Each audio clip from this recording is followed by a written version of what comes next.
today's going to be more of a monologue. I'm going to be switching soon. I'm just, again, figuring out some final decisioning as to how I'm going to do it.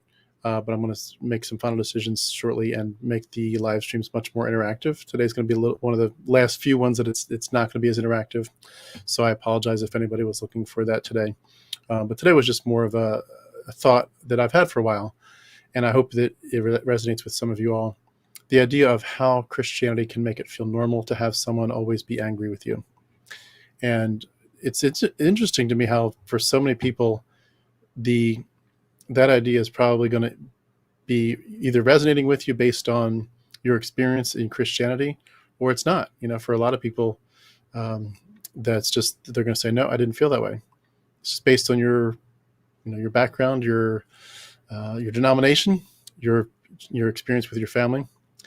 But I do want to just go through this for those of you that can resonate. And again, a lot of people, I think, can. A lot of people can't. For those that can't, hopefully at least it tells you a little bit about the trauma, the religious trauma that some of us have gone through. And for those of you that have escaped what I'm about to go through, and you'd say, no, that's not replicable to my experience, that's awesome. I'm really glad. I'm always glad to hear when someone has not had religious trauma.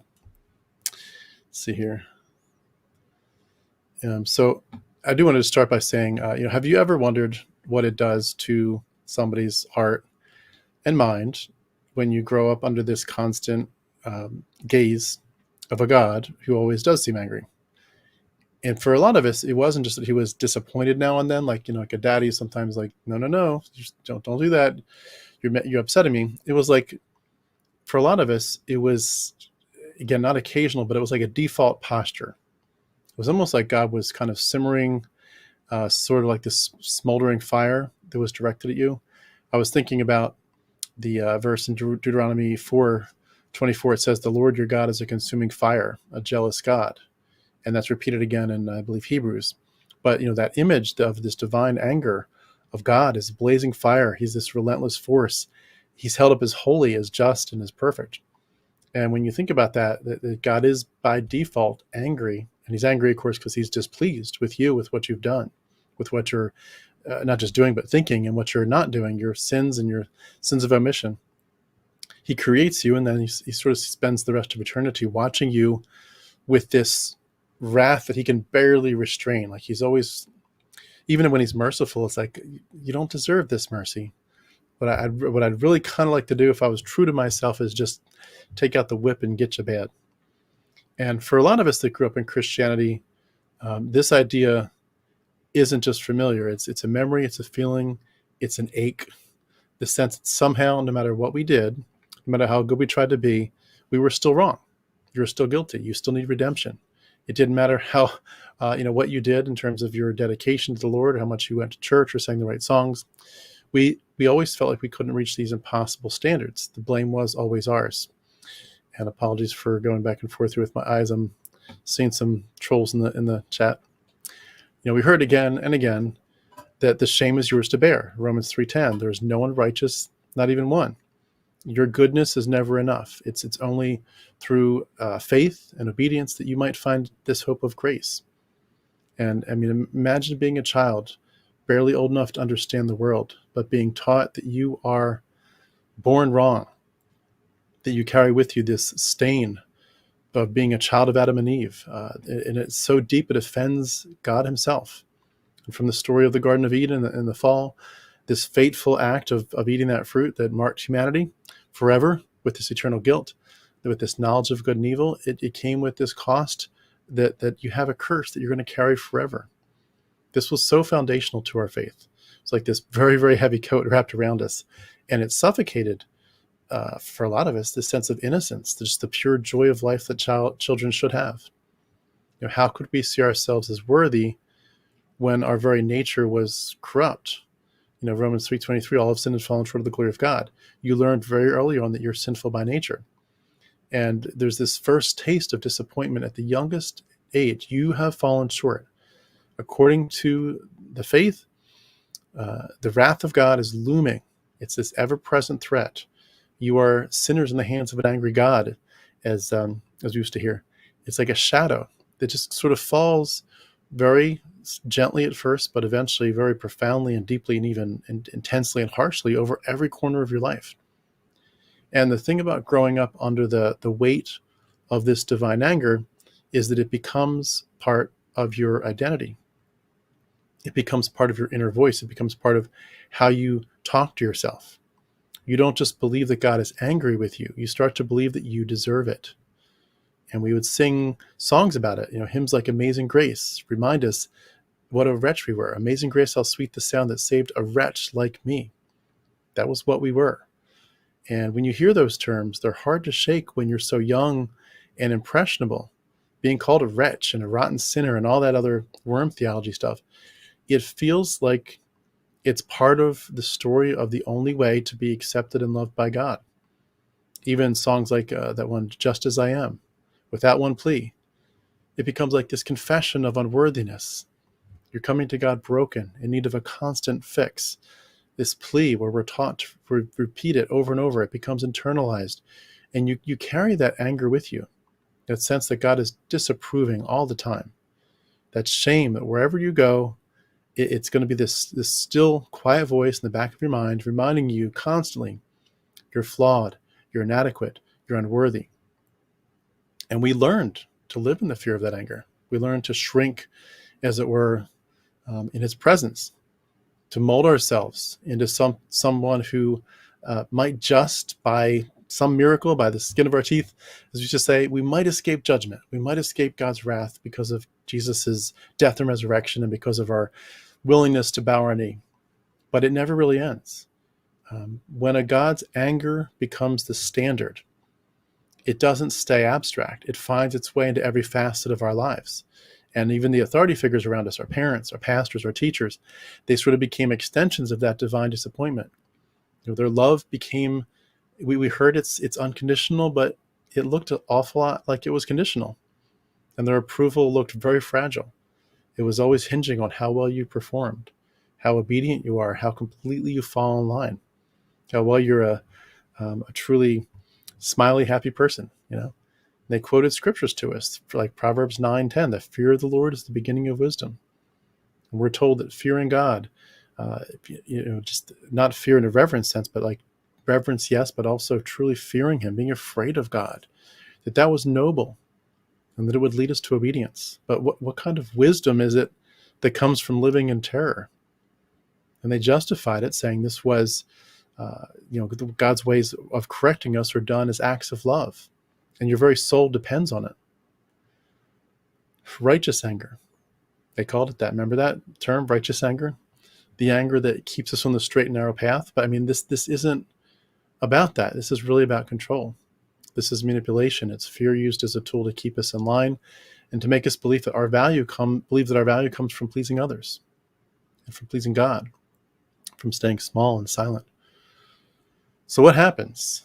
I think this is to me, it's a fascinating topic because, again, so much of this is coming down to psychology. But what happens when this becomes the only way that you know how to see yourself? What happens when God's voice of anger becomes the inner critic that you carry with you, even long after you've stopped believing? I mean, when guilt transforms into something deeper, a kind of self-loathing, a toxic shame that lasts for years, that becomes inseparable from who you are. It's not just what you do or what you think about sometimes, it's who you are. You judge yourself with this same relentless anger. You have this internalized oppression, these patterns of thought where you take the voice of the oppressor and you make it your own. You begin to think that every thought, every desire that somehow doesn't fit is sinful. And somehow you've become a betrayer, a chronic betrayer. You become your own harshest critic. I mean, a lot of us went through like a spiritual OCD, perfectionism. I certainly did. But we become our harshest critics and our own punishers. We hold ourselves to impossible standards. We berate ourselves when we fall short. And it's not just that it's a God who's disappointed in you. It's you that's disappointed in you. You start to carry the anger within you. You're angry at yourself. You turn it inward. You let it shape how you see yourself, how you love yourself or don't love yourself, how you treat yourself. And you begin to see anger and love, at least you can, A lot of this again can be mitigated by some very, very good dynamics that healthy parents can bring to the table, even within Christianity, arguably. But for a lot of us, you begin to see anger and love as two sides of the same coin. You start to believe that true love is supposed to be harsh. It's supposed to be punishing. It's supposed to be conditional. 1 Corinthians 13, we know that chapter so well, the love chapter. Love is patient, love is kind. But the love that we were shown, and they can gloss over it all they want, put a veneer on it, but at the end of the day, the love we were shown was fierce, fiery, and it was always just out of reach. And it was this paradox that left us wondering if we're capable of real love. We learned to fear those who claimed to love us. We learned to brace ourselves for the withdrawal of their affection the moment that we failed to meet their standards. We read in 1 John 4:18, perfect love drives out fear. But the love we know only amplified fear. And you started to view relationships, relationship with God, with other people in the church, and certainly even just relationships in general, you can start to view them with suspicion, where you're looking for their disapproval in advance. You're like, I know you're going to disapprove of me.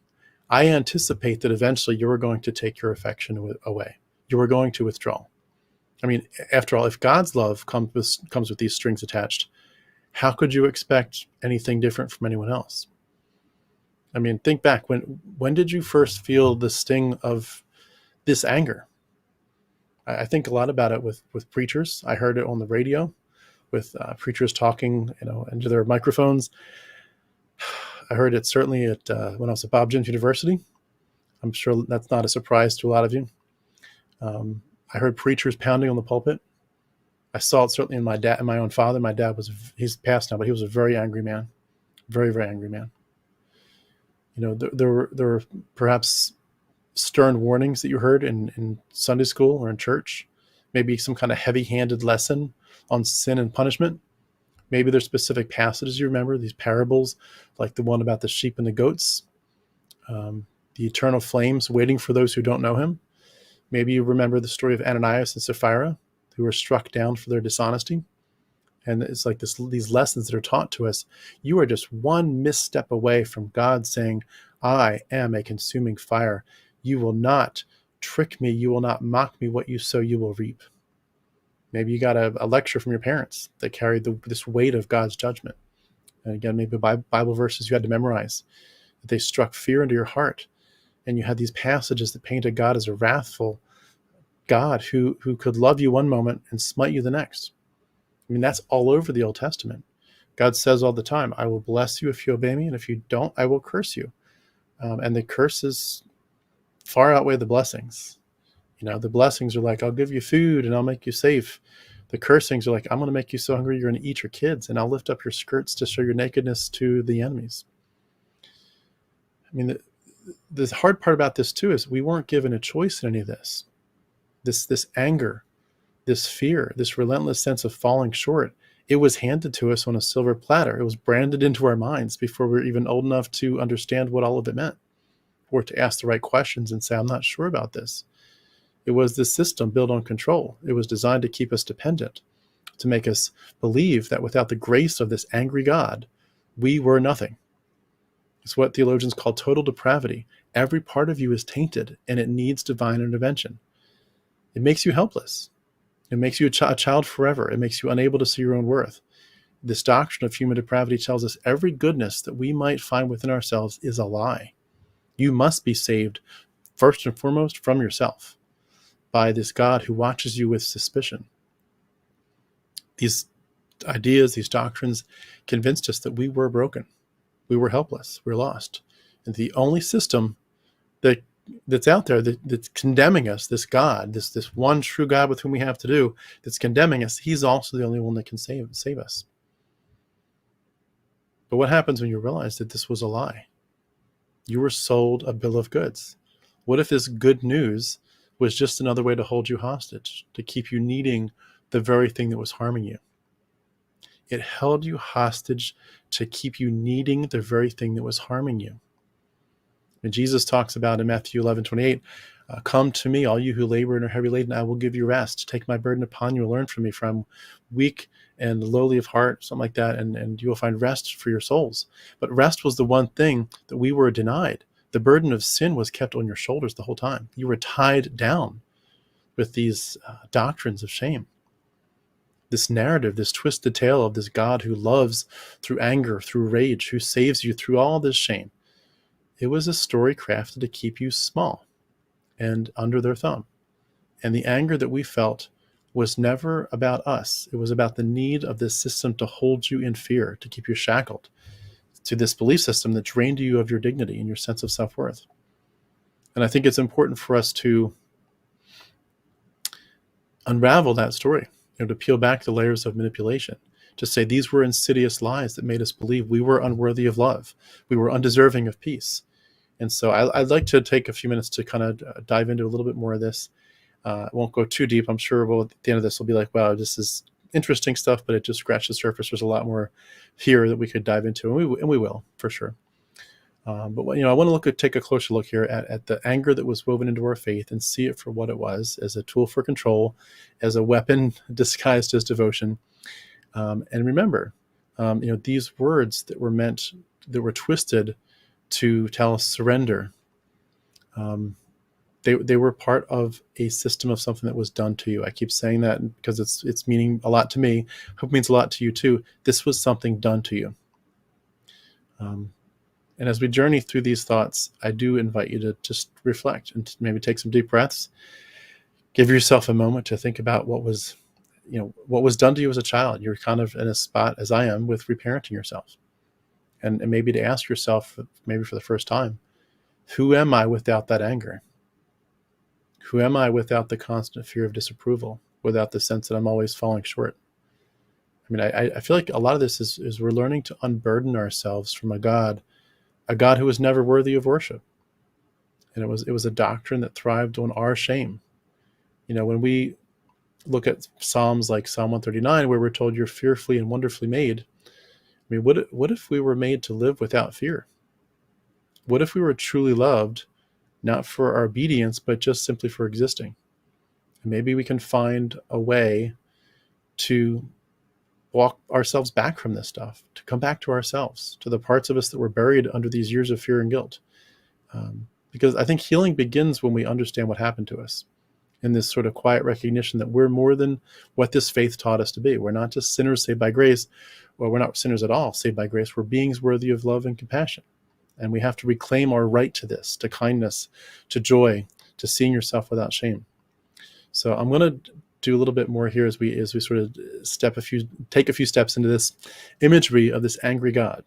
He was a figure, again, not just of disapproval, but of rage, of this smoldering disappointment. He's watching each of us as if we're teetering on the edge of judgment. A God who can see everything. He can see every flaw, every shadowed thought, everything you're thinking in your head. He knows it. And he considers it a personal offense. Again, Hebrews chapter 12 repeats that verse from the Old Testament. Our God is a consuming fire. It's a fire. Fire devours. It purifies by destroying things.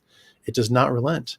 And that's this God. He's not going to relent. He's not content with watching you passively. His eyes are eyes of fire, as Revelation tells us. He's scanning. He's searching. He's ready to burn away what isn't pure enough. This same God supposedly created us in his image. And yet he's constantly scanning us to say, I don't like you. I'm really upset at you. And how can we reconcile being created with God's likeness and yet being utterly condemned by him? It could create such an emotional dissonance. When you're a child, the concept of that relentless wrath shapes you and shapes me in ways that we can't necessarily even articulate and wrap our minds around. When you're told God hates sin with a fury so vast that even a stray thought can invoke his anger and make you deserving of eternal punishment, just a thought, even if you didn't do it. I mean, Jesus talks about, if you just lust after a woman, it's as if you've committed adultery with her in her heart. And adultery deserves stoning and, of course, the ultimate punishment if you don't have a covering for your sin. The wages of sin is death, this price that was demanded for every misstep. And that kind of fear that's instilling in you this gnawing sense of, I'm going to get you, and I'm going to get you bad. This creeping sensation that at any moment you're going to fall short of this impossible standard. You break the chain at one point, you're guilty of it all. And you begin to feel like you're walking on eggshells, even as a child. You're living in a world where even thinking the wrong thing is enough to separate you permanently from divine love. It seems like for a lot of us, we're taught effectively that you can't help but fail. From this side of it, obviously psychologically, we're saying, I think I was set up to fail. I was framed. But while you're in it, at least while you're still thinking it's real, you still can't help but feel, I think I'm going to fail. There's just no way. You're born in sin. You're bound to disappoint. All have sinned and fallen short of the glory of God. This isn't just a temporary state. This is your permanent nature. This is your unshakable flaw. And that omnipresent anger of God became like a shadow that followed you into every prayer, every moment, every hope, everything you do. I mean, how do you rest when you believe that every thought that you have is going to offend God? How do you ever rest? It's like the only time, and maybe you'd say, well, the only time I could really rest is when I'm sleeping. But even then, you could have dreams that are potentially offensive to God. Even when you're sleeping, you're still offensive to God. How do you live under that? Your very nature is a transgression against a holy God. And those kind of beliefs really seep into your psyche, into your bones. This constant reminder that you are by default not enough. It's like this low hum, when you have some kind of machine that it's like, I wish I could stop that noise. It's like that's what it becomes in your head, this low hum, this endless static of anxiety in the background of everything you do. In Psalm 22 says, I'm a worm and not a man. I'm a worm and not a man. Maybe that's how you felt. This picture of worthlessness that defines your existence. And then again, there's all these enforcers, again, the parents, the pastors, or mentors. We get the sense the Lord disciplines those he loves. But the discipline morphs into punishment, and love feels like a weapon. How did that shape you? Have you ever thought about that? How do these dynamics shape your psychological development as a child? When you conflate love with anger, when you see correction as proof of care. In Hebrews 12:6 says, who the Lord loves, he disciplines or chastens, depending on which translation you remember memorizing. But where is the love in fear? Where is the compassion when you have constant judgment?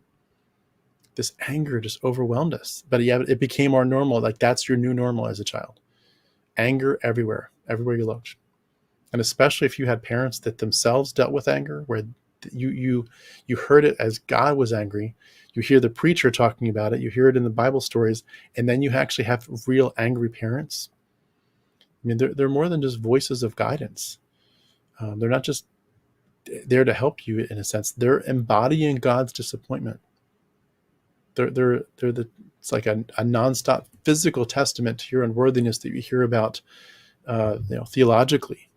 They're there to tell you in real life, and that you're a bad person. You learn not to question, not to explore, not to stray beyond the boundaries. You don't want to do anything to invite the wrath, the displeasure of this God. I remember when I was growing up, I was always afraid of my dad's anger. My dad was a very, very angry man. And I've talked about this before a long time ago on the Harmonic channel. But I remember as a kid, I would listen at the top of the stairs as he would be angry at my mom. And my mom is still alive, and she was and is a loving person, a lovely person. She would work herself just day and night to do anything she could to be taking a burden off of him. And I would sit at the top of the stairs when my other siblings were sleeping. I could never sleep through it. I would sit quietly at the top of the stairs and just listen, sometimes for an hour at a time, at him screaming his head off at her. And they would sometimes go to the basement, and I could still hear the muffled sounds through the floors. He's screaming his head off at her. And eventually he would do the same thing to me. I remember at one point, even as a teenager, he said, I wish you were never born. He had such anger. But you feel that way almost about God. Like, is that kind of God doing that? God's saying, you were so bad, I wish you were never born. But now that you're born, I have to do something. So I'm going to have to discipline you so badly. And these weights that we all have from these experiences, both theologically and sometimes in our personal relationships and our families, these weights felt so unbearable, these crushing pressures that broke our spirits. And when that anger is just, it's no longer out there somewhere as an idea, when it starts to truly long-term lodge within you, and you start to carry it as part of yourself as if it's your own, you become the judge. You become the one who critiques every action, every impulse. That's your inner critic again, this voice that feels like it's still God's, but it's now yours. And it's this, again, this internalized depression, that inner critic, it becomes your constant companion. And you're seeing these reminders all the time of how bad you are. I'm going to skip through some of my notes here because I'm taking longer than I thought for this. But I do want to ask you to think with me a little bit about this part of it. What happens? Like, what's the chain reaction? What are the steps that start to happen? And if someone else could come up with a different way of saying this or a different order for some of these, but I'm coming up with some ideas as to what I think happens when you live this way, when this is your childhood. When a child sees this powerful figure, both from the level of, God Almighty, down to your parents, your religious authorities, your teachers, when you see them as perpetually disappointed and angry, there's sort of this deep-rooted sequence of reactions that begin to unfold, and they create lasting imprints. There are these shadows that are left behind on your mind and your heart that are subtly shaping your self-worth, your sense of safety, and your perceptions about love. It's a spiral, a downward spiral. It's a complex, layered journey that can take years to unravel and heal from. That's why we talk about it so much. But I want to walk through some of them.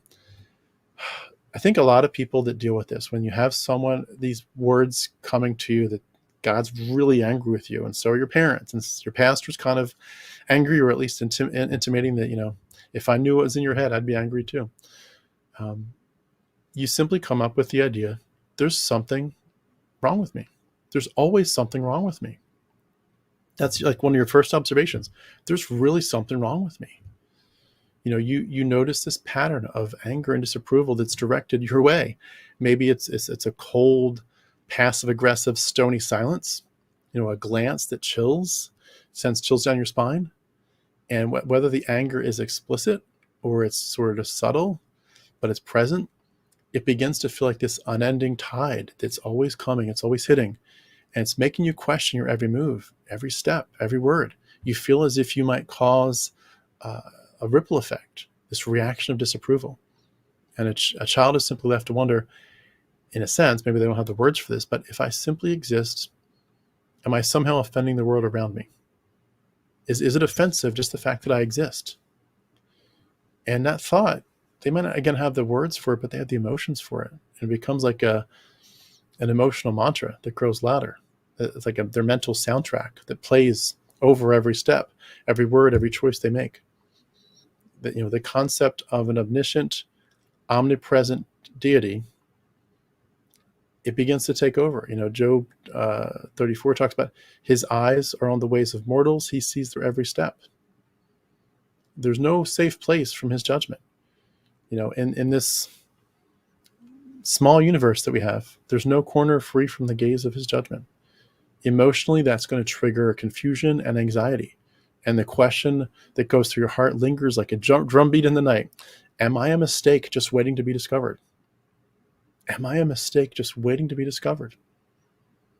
The anxiety becomes this ceaseless hum, like a silent alarm that never shuts off.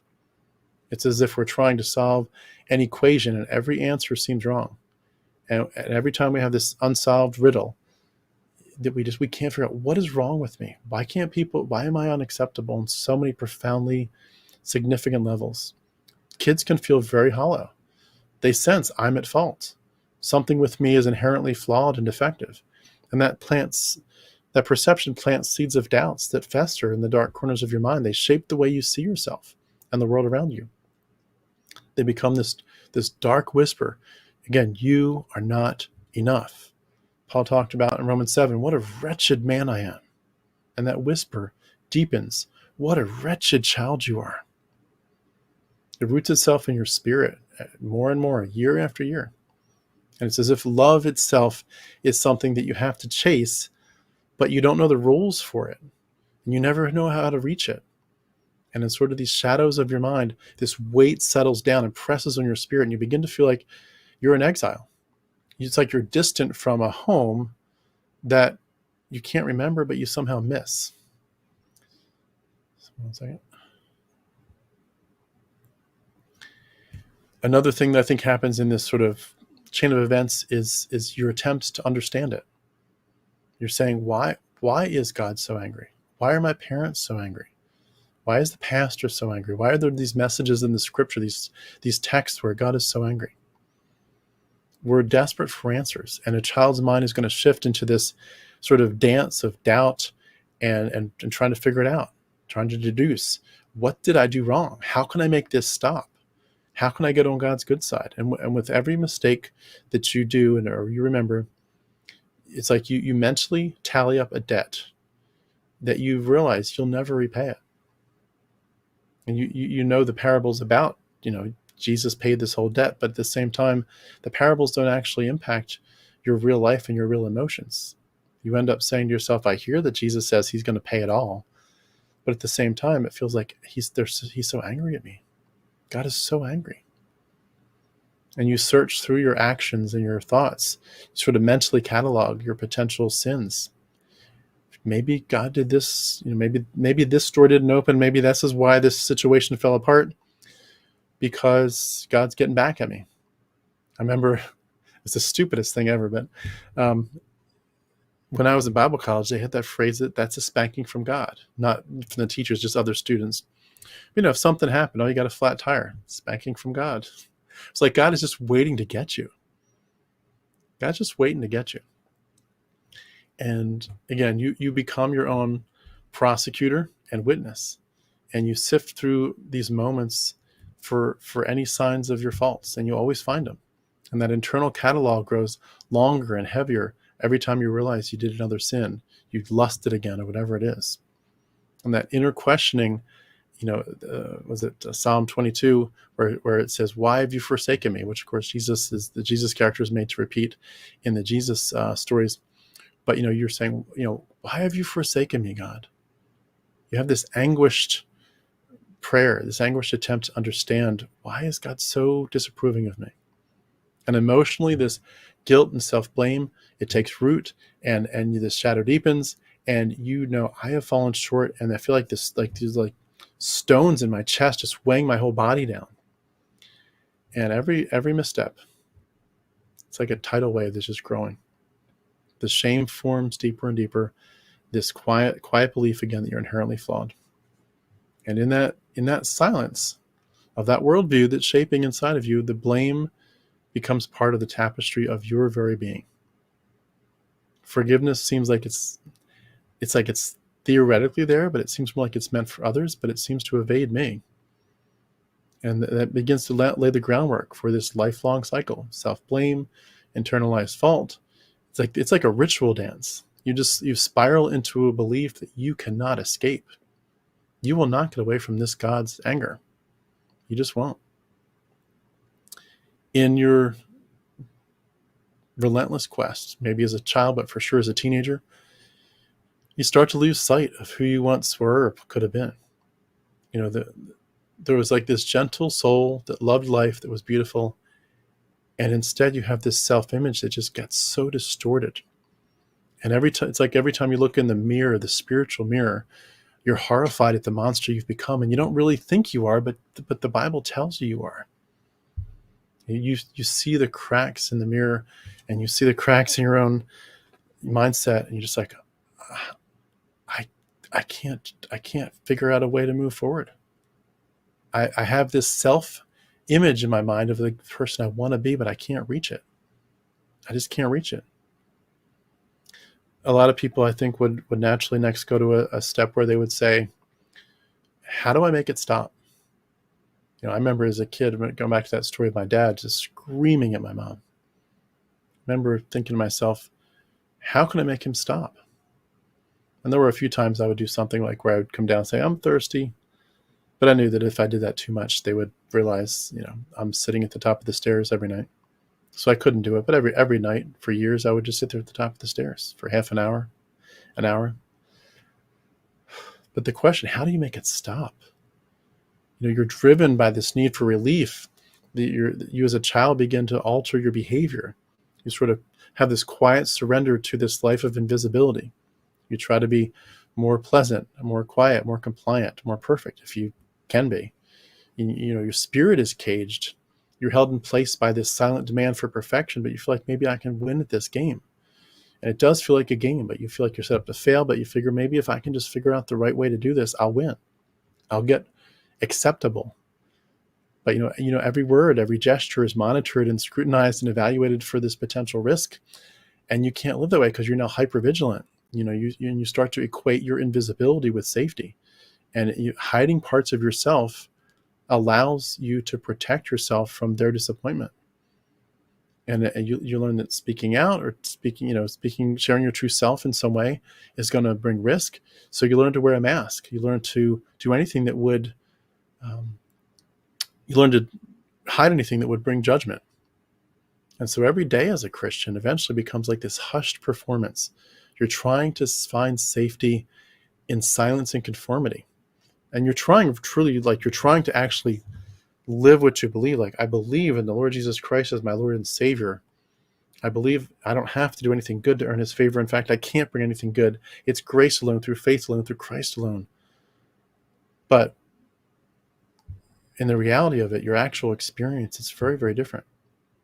And you end up with thoughts and behaviors that become survival mechanisms, and they turn into these patterns again of hypervigilance, where it's clinging to every moment, every choice, everything you do isn't just about, it's not just about avoiding anger.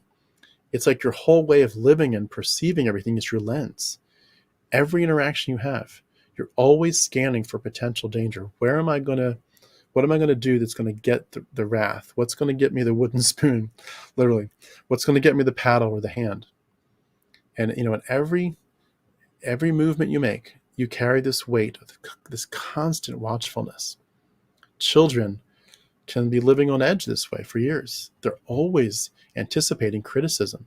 And they start to believe that, and some kids really do well at this. And I'll raise my hand on this. I did really well at this.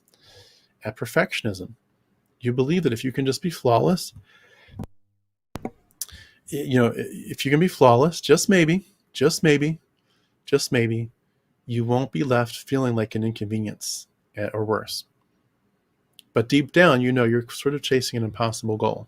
You're chasing a phantom of acceptance that you'll never catch.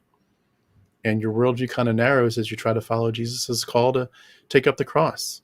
And you're misunderstanding it as a burden of suppressing your own desires and needs. And your days get filled with these invisible sacrifices as you sort of bury yourself and layer yourself with all this stuff so that you can sort of do this dance of avoidance. You feel like, if I can play the game right, you wouldn't say this as a Christian, of course. You don't want to play a game. You want to be very, very real and very genuine. But on a psychological level, it becomes a game that if you can somehow keep the peace, you might be enough.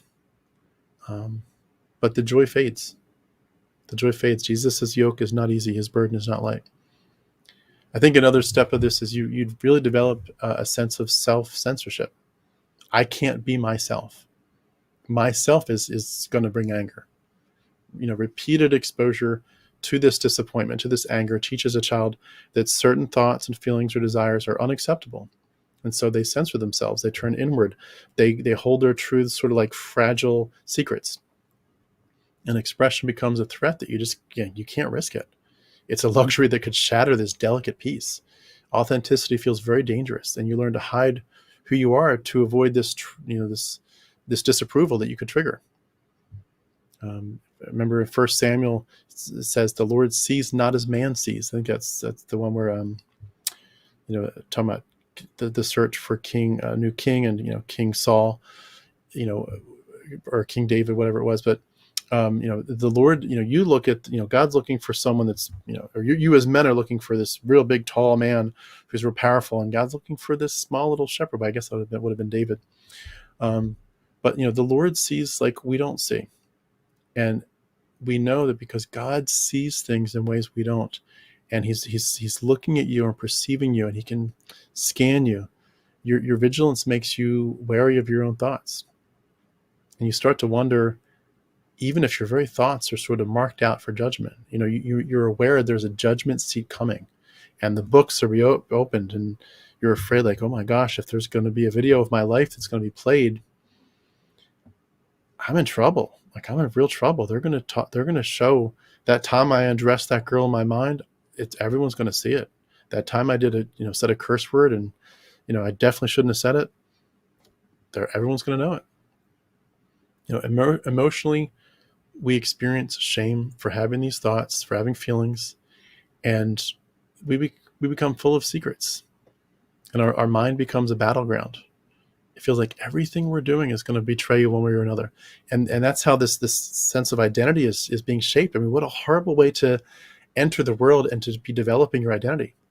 Parts of your identity, like your curiosity, your creativity, maybe even joy, they become very stifled. And whether you realize it or not, a piece of yourself is slowly slipping away year after year, like petals falling from a flower that's never going to be allowed to bloom.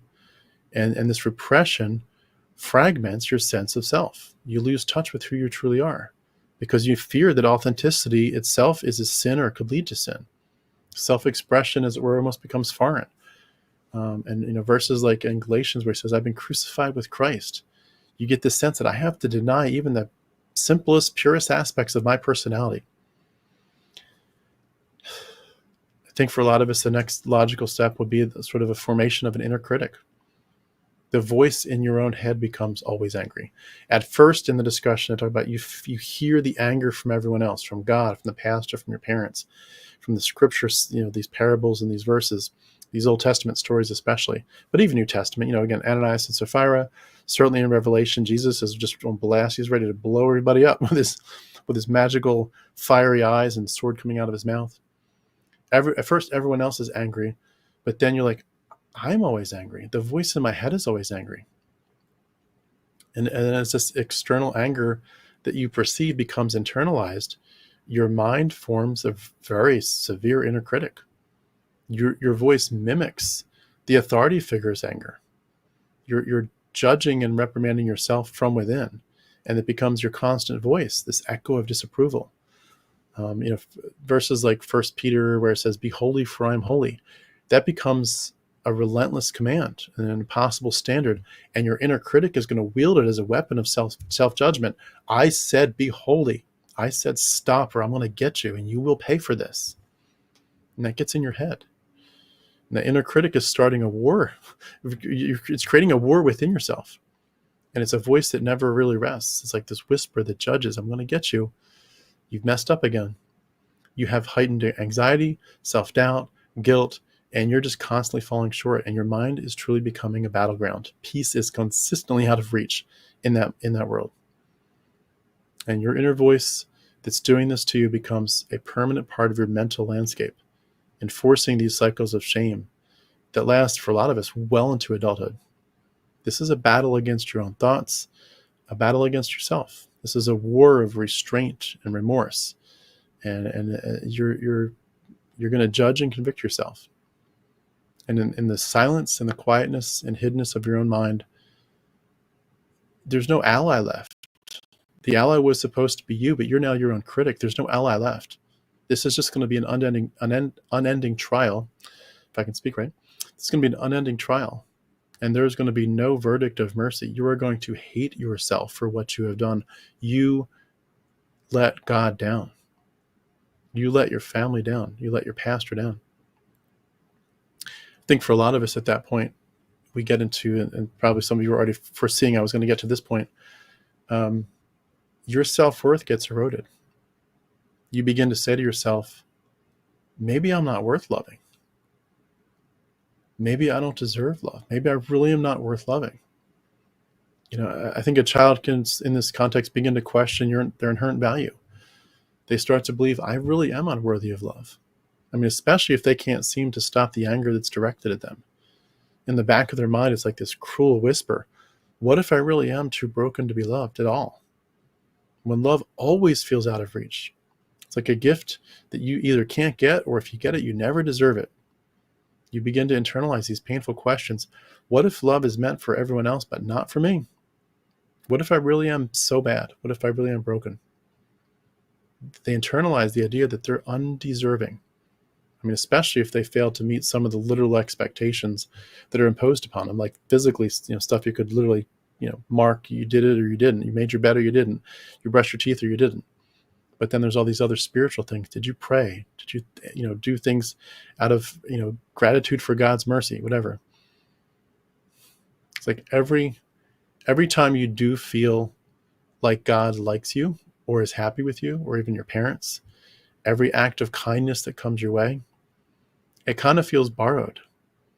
Like, I get to get this for a little bit, but I know I don't get to keep it. And every word of affirmation begins to feel hollow, because you know that even your righteous acts are like filthy rags, Isaiah 64:6. And that lingers in your mind. It just reinforces a sense of unworthiness. And I think sadness and loneliness can eventually become your companions in that spot, where you emotionally withdraw. You become convinced that you're unworthy of love and even connection. You are eventually haunting your own heart. It's these ideas are like ghosts that are just going around in your mind, in your life. You see yourself as fundamentally flawed, like a broken vessel, unworthy of repair, and maybe even unable to be repaired. And seeking validation becomes a way that we temporarily fill that void, but it feels impossible to really fill it permanently. And validation from others is going to feel like a breath of fresh air, as if it's in a room with no windows, but it's fleeting. It's never enough to stop that ache. You yearn for the warmth of true love, true acceptance, but you can't ever touch it. It's like a piece that just slips through your fingers like sand. And I think another stage that happens with this next is just the numbing stage. I think a lot of you are probably, again, predicting this one. You just get numb. It's safer not to feel. It's safer not to feel anything. When you're faced with this ongoing anxiety and hurt as a child, and even as an adult, I mean, everything I'm saying here as a child could certainly relate to us as adults, but you kind of turn to this emotional numbing as a way to cope. You may not be actively telling yourself, hey, I need to numb myself. It just kind of happens behind the scenes. And when you disconnect from your emotions, you create this buffer against the pain of feeling constantly judged or insufficient. Your heart becomes a fortress. And every time you build the walls up, you're like, okay, this is a little bit safer. It's like every feeling, it just becomes this. You just fear that you're gonna break down if you let the walls down. Numbing becomes your shield. It becomes a way to survive, and everything else just feels too dangerous. It's funny. There's verses where they feel very inviting on the surface, like is it Psalm 46:10? Be still and know that I am God. Really, these calming verses. Just relax. I'm God. I've got it. It ends up becoming so hollow. And you want to just relax and just, as it were, dive deep in the ocean of God's love. But it's just so hollow. And you feel the need, while you're striving for this peace, you feel instead the need to just numb yourself. And it provides temporary relief, but it leaves you feeling empty and detached. And in your heart, it's like a fog settles and it's muffling your joy. And the numbness isn't just the defense. It becomes, again, part of you. All this stuff, it becomes part of you. It becomes a barrier that you struggle to remove, even when you want to get connected again and connected with yourself, with other people. And you become a stranger almost to your own emotions. You walk through life as if you're an observer behind glass, and the world kind of fades into like a grayscale that's muted, and the colors that you could have had, the colors of the beauty of life, they're now so muted. And it's like you're living a half-lived life. And maybe some of you have gone through this to the point where you literally even wanted to cry because you're so upset at how you did struggle with feeling like God is angry, my parents are angry, my teacher's angry, I'm angry at myself, I failed God. Maybe you did go to a point where you're numb and you even wanted to cry about it. Like, I want to have tears to say I'm struggling, but the numbing took over and you can't even cry anymore. I think eventually you can get to a point where you say, I at least have to have some kind of facade, because I need to adopt, as it were, a people-pleasing methodology, as a survival strategy, because if I can keep everybody happy, then maybe it'll make me feel like I'm okay. It's not enough, but it's better than nothing. The children become conditioned to believe that their worth depends on keeping others, especially authority figures, including God, satisfied, which is, it's a huge burden. Children should not feel that, but children naturally do it. They feel like if I can look at my parents and I do this and they're angry at me, or I do this and they're happy, or they at least leave me alone, they're satisfied to some extent in my mind, then at that point I found a way to keep the peace. And you're putting children in a place where they're no more than that role that they've now played. They become the keeper of the peace. They become the silent caretaker. They learn to wear a mask. They learn to bend to the expectations, because they start to believe that their only value lies in their ability to keep that peace and to be what others need them to be. And maybe as I think I'm getting a smile from my daddy, I think I'm getting a smile from my Heavenly Father, I think He's happy with me. I think He's going to say, well done, my good and faithful servant. Pleasing others becomes your primary way to avoid your anger and to maintain this fragile sense of safety. And you experience this deep need for approval, and you fear conflict, but it leads you to sacrifice yourself. Your own voice becomes just a whisper in the chorus and the cacophony of everybody else's demands, God's demands most of all. And you're like in a constant balancing act. You're in a tightrope walk where you want to do whatever you can to get people to stop being so angry at you, especially God. And you learn that safety, in a sense, is found in quiet submission. People pleasing, God pleasing becomes this all-consuming survival tactic. And as long as I'm a servant of everybody, especially God, I'm not an individual with needs. I'm not not me, but I'm here for you. I'm here to sacrifice myself for you, my community, my family. I'm here to sacrifice myself for God. You fade into the background of your own life. You become a shadow in the play of other people's stories. And you lose your autonomy. You're not allowed to be your own person. When you have a constant need to conform to avoid anger and judgment, a child learns that asserting independence is risky. And your spirit, that maybe arguably could have been full of wonder, or was full of wonder maybe earlier in life, it begins to shrink. It's afraid to reach out like this, because you become a master of suppression. You're sort of twisting and bending to avoid drawing attention, because every part of you is under scrutiny. And that there's any number of things you could do to earn that scowling look from God. A lot of people in these cases, I think, feel very powerless, and they may even have some resentment. They're suppressing it to avoid further anger, but it becomes this sort of silent co-passenger in the car with you. You resent the fact that you have to stay hidden all the time. This quiet rebellion stirs within you. It's like this little flame flicker of resistance that you're too afraid to fan into a big flame. But in adulthood, it becomes evident, because for a lot of us, it's like a lack of autonomy that affects your ability to make decisions, to assert boundaries, to trust your own judgment. And the idea of even choosing your own path feels foreign, almost like taboo. Like if you assert yourself, it's going to shatter this fragile piece that you've come to rely on. You're holding it together with these invisible threads. You're holding yourself into a life that you never chose, but that if you don't play this role, bad things happen. And you develop this persistent insecurity. I cannot let my guard down. As the years pass, the anger you perceive, that's this constant background noise, you learn to anticipate it. And this judgment, every situation is like potential judgment. You feel this weight, this unshakable heaviness. You're always on alert. You're always walking on glass that could shatter. Anything you say or do could be the beginning of a tear in the fabric of your life. And you start to believe that any peace or happiness that you feel is temporary. It's a fragile state that could be shattered at any moment.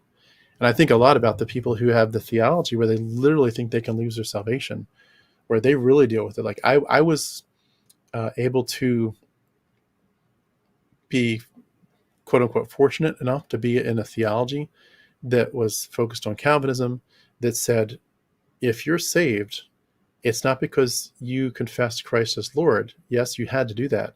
But ultimately, you're saved because God chose you. You're secure. He started this thing before time began. And therefore, if you're confessing Jesus as Lord and you mean it, and I did mean it, He was my Lord and my Savior, then you're secure. You're fine. And that gave me a little bit more sense of safety. But when you live in a theology that says you're secure for today, but if you fall, if you fall away, if you become a casual Christian, whatever verbiage we use for that, then you could truly lose your salvation.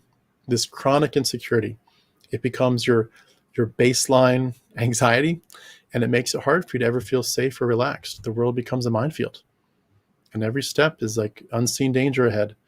When the idea of trust in yourself and in others, you just can't do it. It becomes replaced by this need to guard yourself from disappointment. You're like, I'm always going to disappoint people, aren't I? Everyone, if either they're going to like me because they like the facade, but if they see the real me, I know they're going to be disappointed and maybe even angry. And you have this general distrust of people because you're always bracing yourself for disapproval, even in somewhat non-threatening environments. To let your guard down would feel like you're surrendering to this invisible threat that's always watching you. And you end up with this long-term identity crisis. Who the hell am I really? When you've spent years conforming and suppressing and living in fear of anger, and you lose sight of who you really are, you feel as if you're disappearing. And each piece of your identity is slipping through your fingers. And your identity becomes so intertwined with this fear and survival mode, these strategies, that you no longer know who you really are beyond that perspective and beyond those roles of survival. You become a stranger to yourself. And a lot of people talk about, when they deconvert, they realize, like, I don't know who I am. I'm reclaiming my identity for the first time. And you're learning to navigate a new life, as it were. It's like you're looking perhaps at photographs, as it were, metaphorically, of your old self. You're like, I don't recognize myself. I don't know who I am. I think, emotionally, when we experience this kind of confusion and frustration and grief over our lost identity, and we wonder who we are beyond all these roles that we've adopted to avoid anger and to seek approval, there's these quiet echoes that start to appear. They certainly started to appear for me, but it takes time. These echoes of this yourself. It's like you're like, who am I? I don't know today, but I over time, as that identity crisis carries, especially into adulthood, and it makes it challenging for you to develop this sense of self that feels authentic, you sort of have to just slowly let yourself figure it out. It's like your legs get broken and you have to learn how to walk again. You're rediscovering who you are. You're unlearning the survival patterns that you had depended on for years. There's this resilient spark that's deep down inside that's whispering to you that maybe, despite everything you've been through and all this anger that you've lived with, it's been from the outside, but then it's become your internal voice. It's like your inside is sort of whispering, saying, I'm still here. I'm waiting for you to find me. I sort of wanted to wrap this up today with thinking through the psychological toll. Again, I've already thought through a lot of it here, but a few final thoughts about the psychological toll that this takes on people. Because I think, again, you can't heal correctly unless you know what's happened to you. Step inside the mind of a person who from childhood has believed that the smallest mistake could bring wrath, especially the wrath of God. Imagine this quiet dread, this storm, this ever rumbling noise in the background of your mind. Your life has become this delicate balancing act, where you're trying to figure out how to move forward. This all-seeing gaze. You really, by the time you're an adult, when each step of your life so far has been weighed down with this silent longing to be enough and for the anger to stop. Stop criticizing me. Stop telling me I'm so bad and wicked and nasty and depraved. Stop.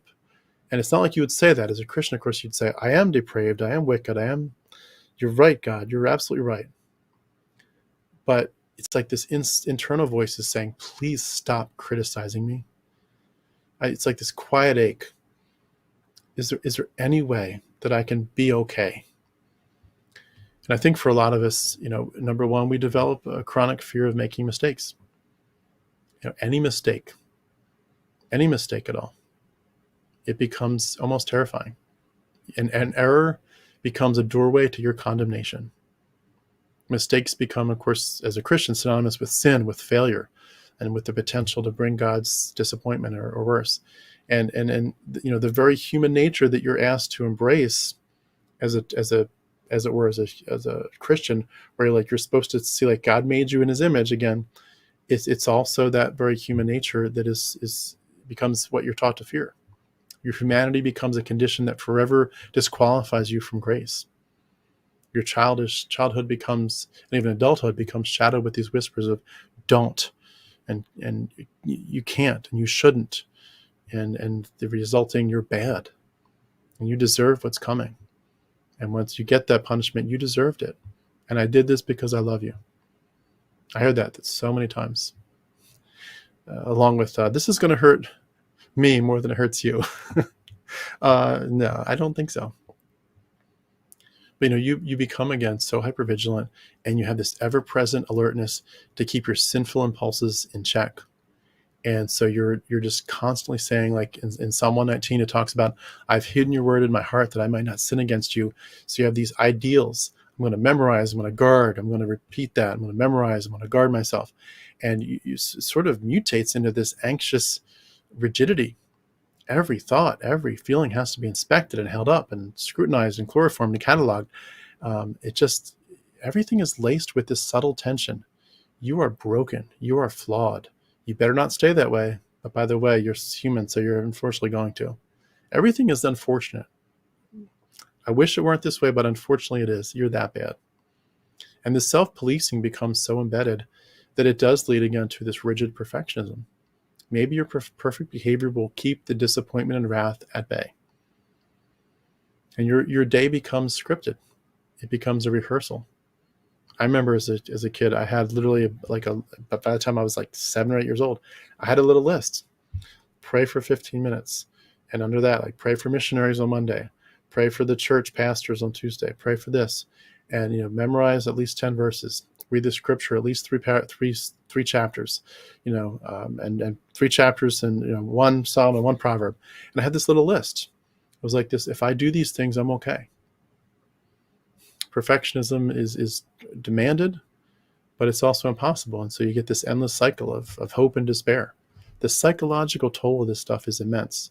The constant obsessive compulsive behaviors where these rituals feel necessary for you to clean yourself from your perceived sins. I mean, children repeat prayers, they repeat Bible verses, they repeat catechisms, these compulsive cycles. It's like they're desperately hoping to feel forgiven and clean. Remember that verse, Psalm 51:10, create in me a clean heart, O God? A lot of us sang that too. It was a song. But it's like, it seems like such a lovely, gentle prayer. Create in me a clean heart, O God. But it really gets torn or transformed into this plea, this desperate plea, where you're like, I need to find some way out of this labyrinth. I'm in a maze I cannot get out of.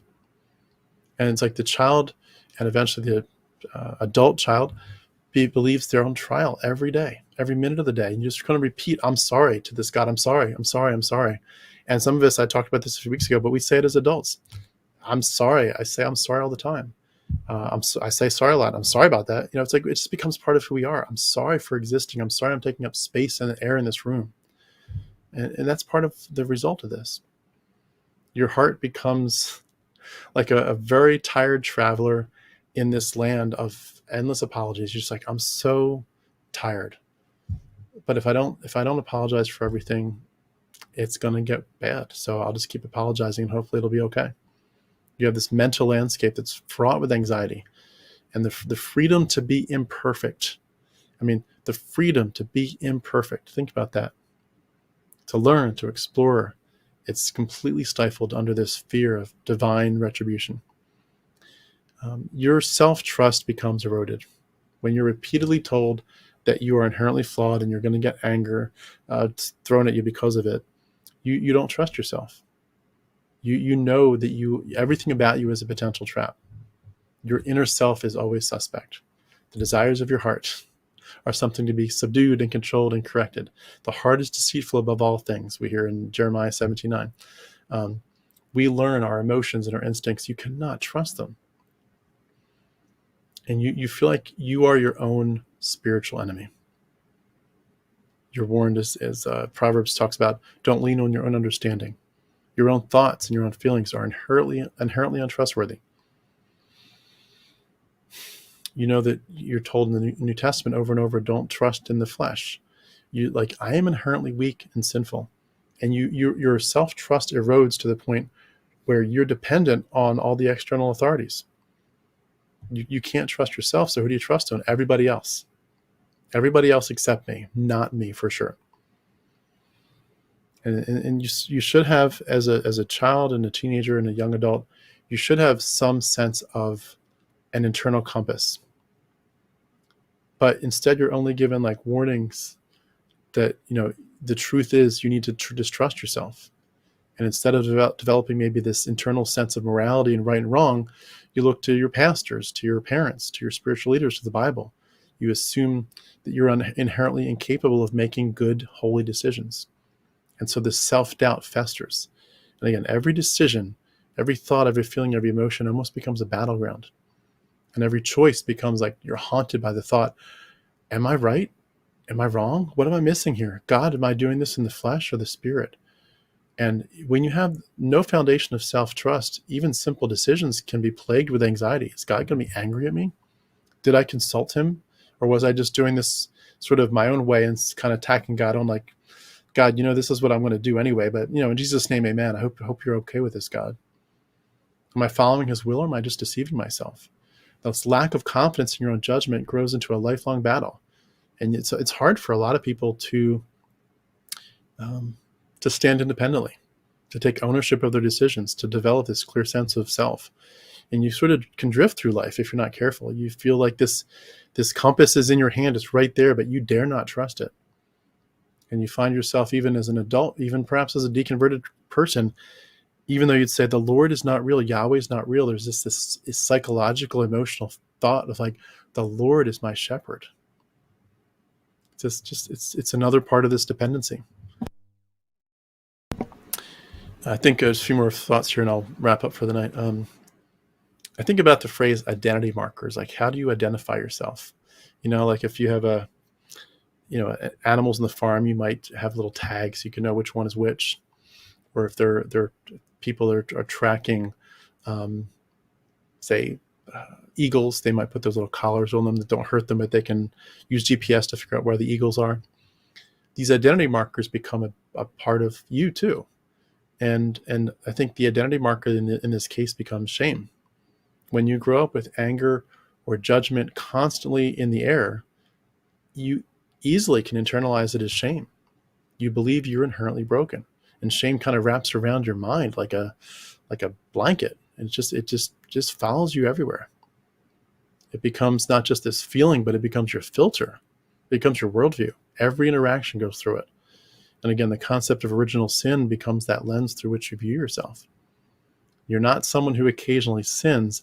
You're someone whose very nature is sinful. It's not a theological stance. It's your reflection in the mirror, your worldview mirror. That's you. You are born in sin. And it's as if before your first breath, before you even came into this world, you're already guilty. And that hymn, Amazing Grace, we sang so many times as Christians, when it calls us again a wretch, you're meant to be redeemed. You're meant to be saved, but instead you end up carrying these terms through your life. You know you're flawed. Shame becomes your backdrop. It shapes your self-identity. You are a failure and you are inadequate. And it's every time you do actually make a mistake, every flaw that you actually do have, where you like, shoot, I shouldn't have said that. that was not a kind word I said. Whatever. You make mistakes, it's like there's another bit of evidence. There's another mark. That's proof. And you learn to see yourself primarily through what's wrong with you rather than what's good with you. You learn to see yourself primarily through this idea of what's wrong with me as opposed to what's good with me or what's unique about me. And you feel fundamentally defective. You come to believe that you're woven of imperfections. And self-love, self-acceptance, they always feel out of reach and maybe even unthinkable, maybe even and sinful. You're taught to say, I'm nothing without God. It sounds so humble, but it's just reinforcing your sense of worthlessness. And you wear that humility like a badge of honor, but it drags you down into self-loathing. I think a lot of us in these cases can also have real issues, even as adults, with the idea of love. We have attachment issues. Conditional love becomes the norm for us.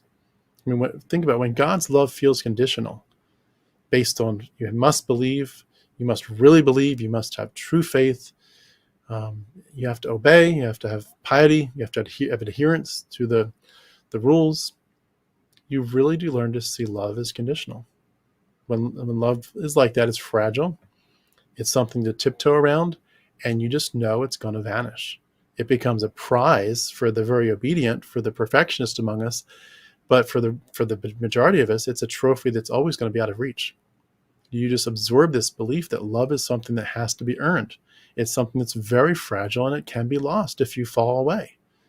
I mean, there's verses like John 14:15 says, if you love me, keep my commandments. And that becomes like this subtle threat. It's supposed to be like an invitation, but it's a subtle threat. It's this conditional promise that if you fall, love is going to be withdrawn. The loving relationship you have with him is going to be withdrawn. There's a verse in the Old Testament, I forget where it is, but it says, if I regard iniquity in my heart, the Lord will not hear me. He's literally not even going to hear you. It's like he's going to say, you're not worthy of being listened to. I wanted to love you, but you know what? You're so sinful, you're so vile. I'm literally not even going to listen to your prayers. It can come out in adulthood. And I think a lot of you probably have seen this. Some of this is old news, but it's like some of this can come out as attachment issues where you struggle to believe that anyone can actually love you, truly love you unconditionally. Like every time someone says, I love you, every time someone gives you a hug or a gentle touch, you just, instead of enjoying the moment and saying, I feel your love, I feel your affection, instead your emotional response is, this is fleeting and it's going to slip away. I'm going to lose this. I'm going to lose this. And it's like you're like a dancer that's afraid to keep dancing because the music's going to stop at any moment, and I'm going to be left alone in silence and look like an idiot. You become a people pleaser. Maybe you bend over backward to win people's approval. You're unable to trust the stability of a relationship. You know, again, every I love you is like you have this silent skepticism. Like, yeah, but for how long? How long are you going to really love me? Do you really love me? You might fear intimacy. You might believe that closeness will inevitably bring disappointment or even anger. And again, trust becomes this tightrope. You're always afraid of falling. The idea of being loved, like truly loved, it just feels foreign. You might even feel dangerous. And you brace yourself for this rejection that you know is inevitable. And every relationship can become this new balancing act, an emotional tightrope, and there's no net underneath of it. And you develop through this overactive inner critic that we talked about earlier. Judgment becomes your constant inner critic. It's formed very early in your life, and it's like it's sharpening its blade over the years. Over the years, this inner critic is just like it's got a blade with a stone. It's just sharpening and sharpening. And it's eventually taking the words that you had of authority from God and the Bible and the pastor and your perception of these different authority figures around you, and it's taking their words, you're not good enough, you're a disappointment, and it's like it's carving them into your psyche, and your inner voice becomes a relentless judge, and it just echoes God's supposed disappointment. It's like this chorus of shame, and it's a song that you cannot silence. There's a verse in Proverbs 3:11. It says, do not despise the Lord's discipline. Remember that one? I forget the rest of it. Do not despise the Lord's discipline. The Lord chastens every child something like that. But it when you say you're not supposed to despise the Lord's discipline. You're not supposed to be upset at when God disciplines you. Don't be upset at him. He's doing it for your good. But instead, it gets twisted into this constant criticism. You're like, God is disciplining me, and I'm not supposed to despise it. I'm not supposed to be upset about it. But his discipline isn't actually loving. It's very, very severe, the way the Bible describes it. And I know that if I don't fall in line, he eventually will literally just walk away. I mean, you have that question come up even in the book of Romans, in the chapters on election, Romans 9, 10, and 11, where Paul is talking about election, and he says, he says at the end of Romans 8, he's got this great chorus, this great phrase, like, what can separate us from the love of God? Can life or death or angels or heights or depths? Nothing can separate us from the love of God. And then he anticipates the next natural question. Everyone's thinking to themselves, well, if that's the truth, that God's love can't disappear. If God's love can't disappear, if it's that amazing, it's that wonderful around us, then what the hell happened to Israel? Most of them died in the desert. They were supposed to go into the promised land. What happened to them? It's like, if God's love was so real, and then he goes on to this whole thing of, well, not all Israel is the true Israel. And, God has the right to choose some people for glory and some people for punishment. It's like, you talk this word salad together. It's like God is disciplining his children, but in the reality of it all, you can't even trust that you're really his child. I mean, there's even verses in the Gospels, I forget where they are, but Jesus talks about, he says, there are people who are going to say to me, Lord, Lord, didn't we do miracles in your name? Didn't we cast out demons in your name? Like, you're doing all these things in my name. And he's still going to say, depart from me, I never knew you. So like, you can be in ministry and doing amazing things for the Lord and be sure that you know God. And still he's going to say, depart from me, I never knew you. It's like, you never know. You never know if you're on solid ground anymore. And for a lot of people, it can really lead you to believe that any time you see love coming towards you, number one, you should be suspicious as to why they're doing it. And you lose the ability to just take it at face value. You say you love me, or you give me a hug, I'm suspicious of that. What's your motivation? It's so sick. You can't just enjoy a simple act of love. Your inner critic becomes so embedded. It's like this very harsh companion that lingers into adulthood. It's judging you, reprimanding you. It becomes your voice in the night, in the dark, whispering, you are a failure. And this critic is not going to leave any room for self-compassion. There's no space for forgiveness or grace, which is ironic, because this is supposed to be the worldview of forgiveness and grace and mercy. But it is merciless.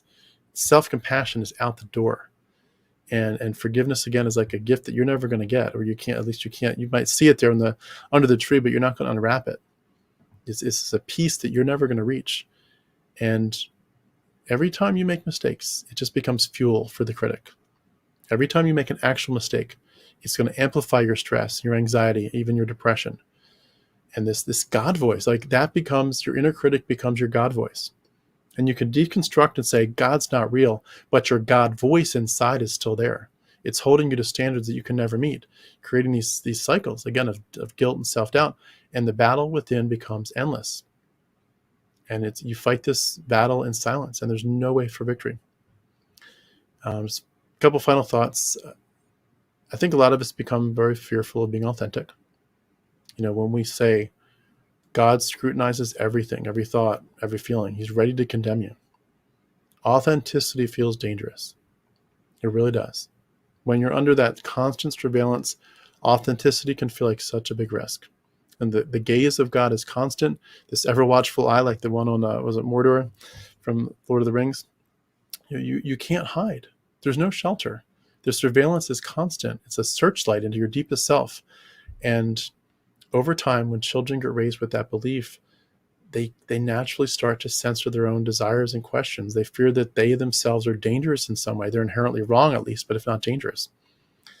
And your desires become secrets. And curiosity itself can become like an indulgence that you just can't go there. You have to smother it.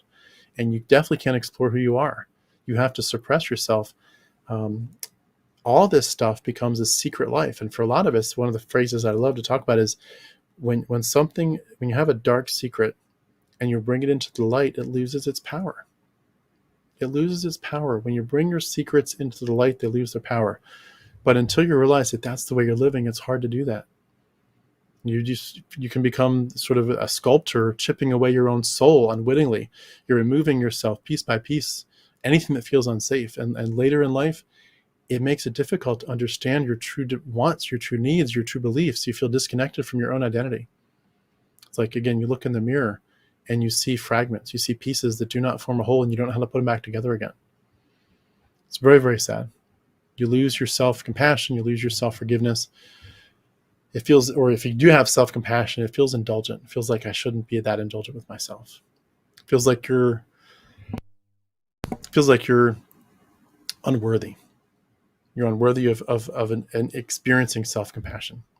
Mistakes become, or they're not opportunities for you to grow and learn. They're just reminders of your inadequacy. It's like compassion is something you'll give to everyone else. It's a kindness reserved for everyone else, but you deny yourself.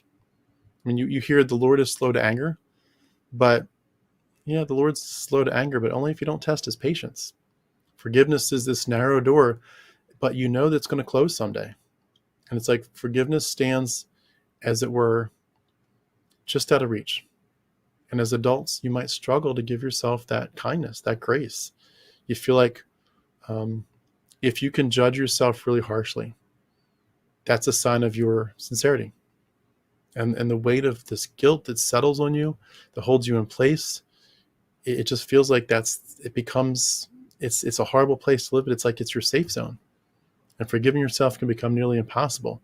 You just feel like, I should know better. You ever kind of say that to yourself? I should know better. It's like you're undeserving of a second chance. And every failure becomes just another link in the chain that you can't break. This never-ending loop of guilt just takes over. You carry your past, and I carry my past sometimes like a bag of rocks. It's in our backpack. We carry it, and we can't let go for some reason. We end up fearing judgment as a result. We fear other people judging us. I feel like if you just knew the real struggle of who I am, you wouldn't really love me. And so a lot of people end up finding themselves very much living in these shadows. They're afraid that they can't reveal themselves. They become quiet observers, as it were, in their own lives, and they muffle their voices. And the walls that we all build for protection are basically like a prison. So you ask yourself again, who am I? After years of conforming and suppressing and living in fear of anger, children and adult children begin to lose sight of who we truly are. And in the silent corners of our heart, we carry this question, who am I beyond these roles that I've learned to play so well? My identity is so entangled with the fear and these survival strategies that I don't know who I am. And you become a stranger to yourself, and you navigate a life even into adulthood that feels distant. Like I'm living my life, but I'm not. I'm looking at it as if I'm outside of myself. You feel like you're never allowed to know yourself for real. And emotionally, we get confused, we get frustrated, we get angry at ourselves, we have grief over our lost identity. But it's time, in a sense, to have a little bit of a kind of quiet mourning, MOURN, mourning, a sadness, a grieving for that self inside of you that never had a chance yet to bloom. And I wonder if some of you have, and I feel like in some ways I can say this about myself. Have you had a chance to bloom? Have you had a chance to wonder who you are beyond these roles that you've adopted to avoid anger and to seek everyone's approval? This identity crisis that does carry into adulthood for a lot of us makes it challenging for us to feel authentic. And we feel like we have to, at this point, we're at least seeing and acknowledging that we have to unlearn these survival patterns that we've depended on for so long. And it's like we're at the edge of this ocean, this vast, whatever. It's so unknown. There's so many. How do I proceed here? Where do I start? And it's just like I'm waiting for a way to start this journey of self-discovery. It's so daunting. But I do want to encourage you. There's whispers of hope throughout this. There's whispers of hope that we have to develop. Hopefully we get within the community in part, but hope that you have to sort of begin to figure out just a way to develop it in yourself. Despite everything, you're still here. Despite everything you've been through, you're still here. And beneath all these layers, it's like you have to cry out, I want to live. I want to escape. I want to be myself again. I want to feel safe in my own skin. Beneath all the masks and the defenses, there's this small, resilient spark that's down there, persisting, whispering, I have a life that's yet unlived, and I want to live it. I have a heart that is lost, and I want to be capable of finding my way home. These patterns, these psychological patterns that we talk about, they're not just fleeting stages. They are deeply ingrained mechanisms of this machine of survival that the church did to us.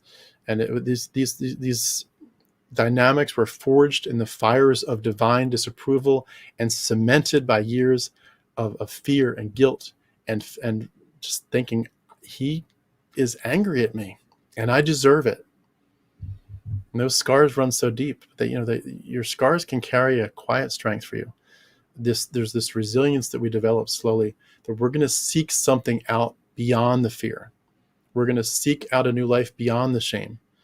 And for those of you who live that reality, recognizing these scars is obviously one of the first steps that we can take toward reclaiming our sense of self. We were never allowed to flourish. We should have been, but we were never allowed to flourish. I think for a lot of us, healing is going to begin when we understand that life didn't have to be this way. And that we can say, if I'm going to write, as it were, a story of my life, I know there isn't like something you're meant to be in the sense of God meant your life to be this way. God had a plan, and did you do it or not? But if you could say, I'm going to write my own story, who do I mean for myself to be? What am I meant to be based on what I want? You're meant for more than fear. You're meant for more than shame. You're meant for more than relentless self-critique. And this is not a destination, of course. You're not going to get there. This is a journey. But you're going to rediscover. I'm going to rediscover the quiet beauty of being human and imperfect, and yet whole. Like you're not broken. And the anger that was sent to you over and over, God is angry at you. God is judging you. God is so disappointed. Maybe your parents or your pastors or whatever, sending similar messages, and certainly the Bible's messages over and over. You didn't deserve to have all this anger thrown in your face and in your worldview. True freedom is not found in perfection. It's in the courage to embrace the imperfect, which is all of us. And we're flawed. And, to embrace the profoundly human, messy, beautiful parts of who we are.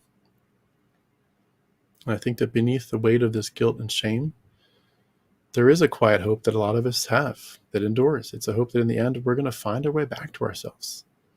We are going to find our way back to ourselves, and we're going to be unburdened, and we're going to be free.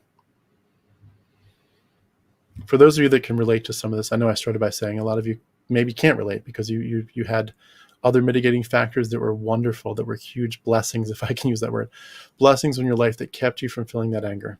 I've met Christians who would say, I did not feel anger coming at me in my life. I'm like, that's awesome. I'm so glad for you. Nothing but good things that's the way your life was. Honestly, a loving parent can mitigate so much of these negative things. But for so many of us, the dark sides of what I just talked about, that was our home. That was our lived reality. And if you had anything on top of that sort of solidified that, like, a marriage that fell apart where your marriage partner said, you don't deserve love. You don't deserve to be touched. You don't deserve to be approved. Get out. I'm not happy with you. If you had things like that happen and other kinds of rejection, friends that walked away from you, it just compounds it. And for a lot of people, they struggle so much where they're just like, everyone's angry with me. Everyone's disappointed in me. And I'm disappointed in myself. There's a better path forward. There's a better path forward. And I really hope that for anyone that can relate to this, I hope good things for you. I hope good things for myself too in this.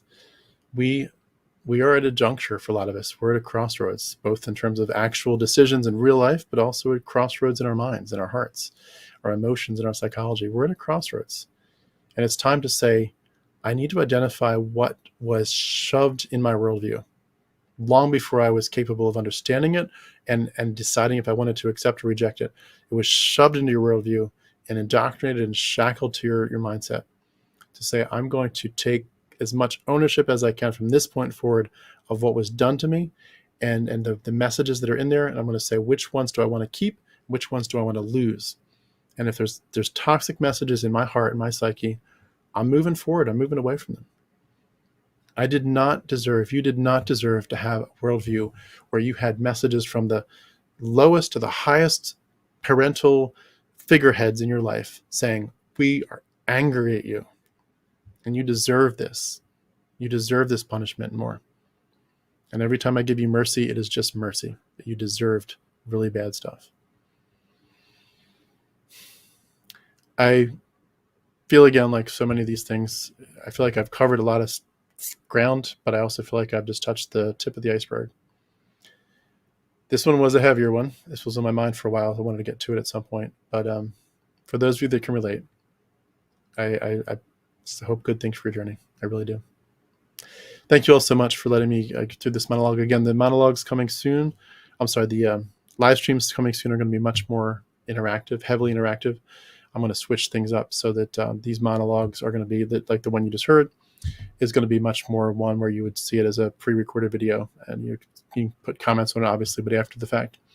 But I'm still finalizing those dynamics. I'll be switching up hopefully in the next week or two. But thank you all so much for bearing with me as I sort of change things up a little bit. Thank you all so much too for being a part of the community, and I hope you have a great evening and a great week. And let's hope good things for America this week. Let's hope good things. It's going to be an interesting, very interesting week. Let's hope good things. Thanks so much. Have a great night, everybody.